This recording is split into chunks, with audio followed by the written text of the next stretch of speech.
இன்றே சப்ஸ்கிரைப் செய்து உங்கள் ஃபேவரட் ஷோகளை காணுங்கள்.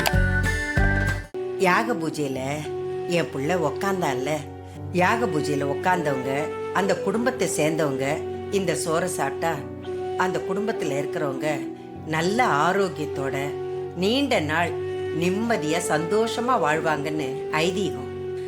அதுக்கு தான் இந்த கும்ப சோறை எடுத்துட்டு வந்தேன்.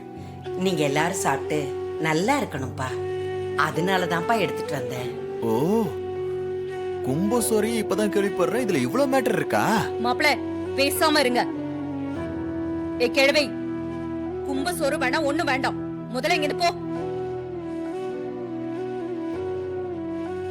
ஏமா சாமிக்கு படிச்ச சோறு வேண்டான்னு சொல்றீங்க? பாட்டி மேல இருக்கிற கோவத்துல அவங்க செய்யற நல்லது கூட உனக்கு தப்பா தெரியுதுல்ல? ஆமா, அப்படிதான் வச்சுக்கோ. இன்னைக்கு சோறு எடுத்துட்டு வந்திருக்கேன்னு சொல்றாங்க, நாளைக்கு வேற எதையாவது எடுத்துட்டு வந்திருக்கேன்னு அதுக்கும் ஒரு காரணத்தை சொல்லுவாங்க. இந்த கிழவியோட நோக்கம் இப்படி எதையாவது சொல்லி இங்க வந்துகிட்டே இருக்க வேண்டியதுதான். அது மட்டும்தான் இந்த பொம்பளையோட நோக்கம். ஐயோ ஈஸ்வரி, நீ எல்லாத்தையும் குதர்க்கமா தான் யோசிப்பியா? நல்ல விதமா யோசிக்கவே மாட்டியா? அப்படியே அவங்க வந்தாதான் என்ன தப்பு? இது அவங்க பையன் வீடு தானே.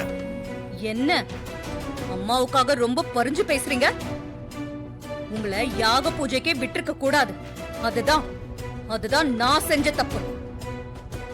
ஏய் கிழவி, நீங்க வந்தாலே எங்களுக்கு பிரச்சனை தான். இப்படி அதையும் இதையும் எதையாவது எடுத்துட்டு வந்து ஒட்டி உறவாடலாம்னு நினைக்கிறியா?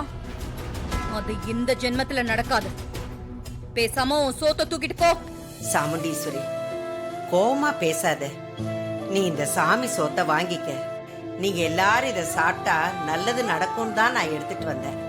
உனக்கு என் மேல என்ன கோவம் இருந்தாலும் என்ன வேணா திட்டு, பரவாயில்ல. ஆனா இந்த சாமி சோத்தை மட்டும் வேண்டான்னு சொல்லாத தாயி. என்ன என் பொறுமைய சோதிச்சுக்கிட்டு இருக்கியா? நான் இன்னும் ஏதாவது மோசமா பேசுறதுக்குள்ள இங்க இருந்து போயிடு. அம்மா, பாட்டி மேல உங்களுக்கு தனிப்பட்ட கோவம் இருக்கலாம். அதுக்காக இப்படியா சாமி படையல் மேல காட்டுவீங்க? வேண்டாமா, இதுல உங்க வீராப்ப காட்டாதீங்க. அத்த, சாமி சாப்பாடு தானே, இதுல என்ன இருக்கு? வாங்கிக்கலாமே. மாப்பிள, ஆமா ஈஸ்வரி, சாமி விஷயத்துல விளையாடாத. அது நம்ம குடும்பத்துக்கு நல்லது இல்ல. இந்த கிழவி குடும்பத்துல இருந்து யாரும் இங்க வரக்கூடாதுன்னு நான் நினைக்கிறேன். நீங்க என்னடானா சாமி சோற வாங்கிக்க சொல்றீங்களா? இன்னும் எவ்வளவு நேரம் இந்த கிழவி இங்க நின்னாலும் ஒரு பருக்க கூட இந்த வீட்டுக்குள்ள நுழைய முடியாது. சாமுண்டீஸ்வரி, அப்படி எல்லாம் சொல்லாதம்மா. நான் என்ன சொல்ல வரேன்? கிழவி, உன்னை பார்த்தாலே என் உடம்பெல்லாம் பத்திக்கிட்டு எரியுது. என் கண்ணு முன்னாடி நிக்க பாப்பா.